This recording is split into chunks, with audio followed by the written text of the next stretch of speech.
¿Qué tal, hermanos? Con el gusto de saludarlos en este lunes 31 de agosto, servidor Fray Martín García, compartiendo con ustedes algunas reflexiones en torno a las lecturas de la Santa Misa del día de hoy.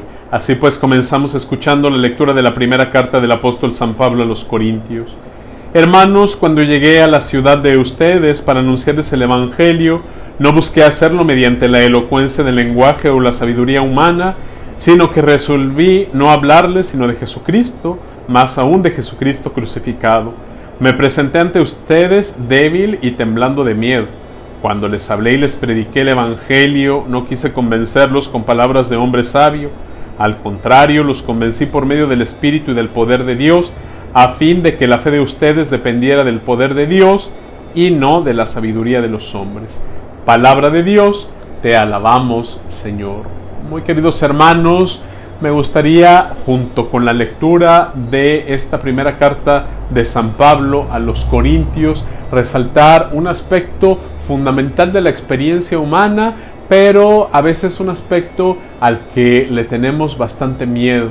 Hablo del aspecto de la debilidad. Dice San Pablo: no les prediqué con la sabiduría humana, no les prediqué con la elocuencia, no me presenté ante ustedes fuerte, me presenté ante ustedes débil, me presenté ante ustedes hablándoles de la sabiduría de la cruz, y recordar que esta dimensión del sufrimiento, esta dimensión de la debilidad, también constituye una parte integrante de la vida humana, de la naturaleza humana, del propio ser humano, y hasta dónde logramos comprender la sabiduría de este sufrimiento, la sabiduría de esta debilidad, la sabiduría de esta parte de sufrimiento y de muerte.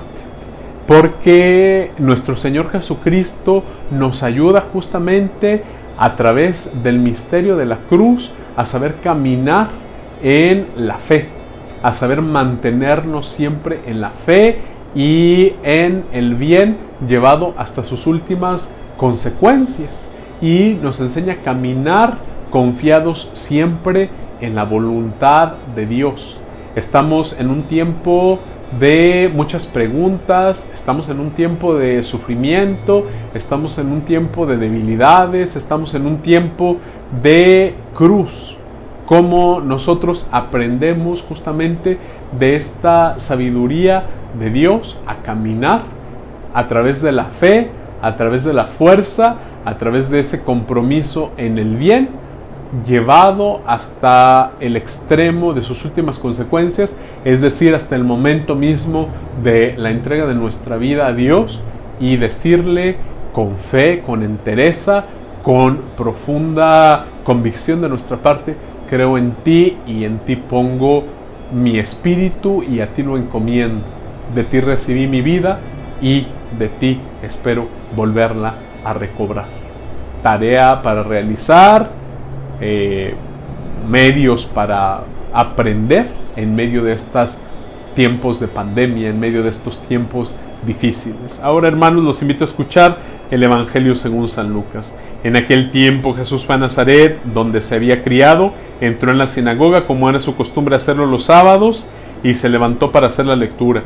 Se le dio el volumen del profeta Isaías, lo desenrolló y encontró el pasaje en que estaba escrito: el Espíritu del Señor está sobre mí, porque me ha ungido para llevar a los pobres la buena nueva, para anunciar la liberación a los cautivos y la curación a los ciegos, para dar libertad a los oprimidos y proclamar el año de gracia del Señor.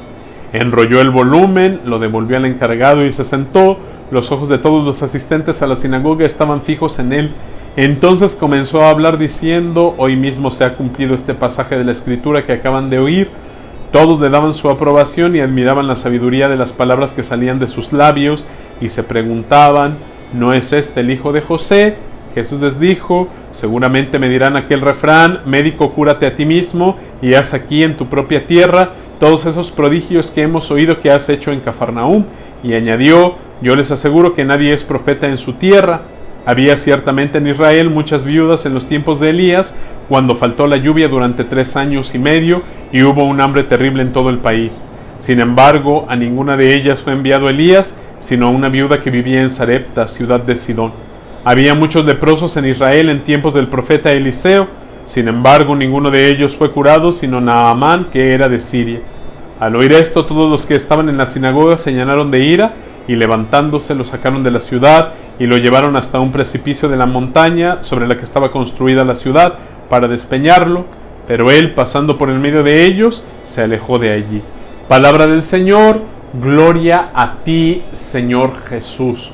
Justamente nace a partir de este pasaje evangélico que hemos escuchado el día de hoy la pregunta sobre la capacidad de ver los signos que Dios nos está presentando, nuestra capacidad de estar atentos a las manifestaciones de Dios.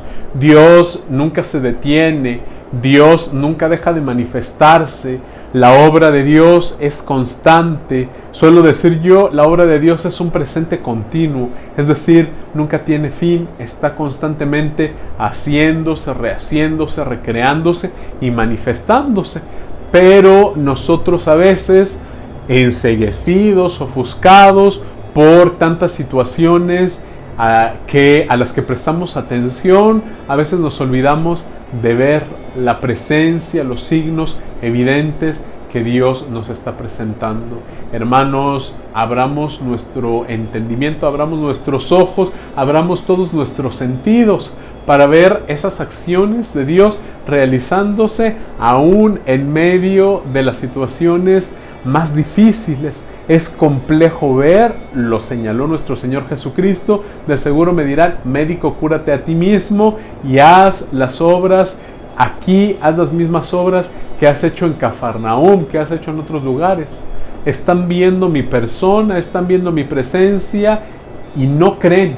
Están viendo las obras que he realizado, están viendo las palabras que he predicado y no creen. ¿Qué más signos necesitaremos? Quizá no son los signos externos los que necesitamos. Quizá son nuestros ojos los que hay que limpiar para poder ver claramente. Quizás son nuestros oídos para poder oír claramente. Quizás son los sentidos de nuestro gusto, de nuestro olfato, de nuestro tacto, que requieren esa limpieza para poder ver evidentemente la presencia de Dios y creer en Él y actuar confiados en que Él camina a nuestro lado. El trabajo nuestro es limpiar los sentidos y tener la capacidad de ver la acción de Dios en la vida. Muy queridos hermanos, que todos tengan un buen día.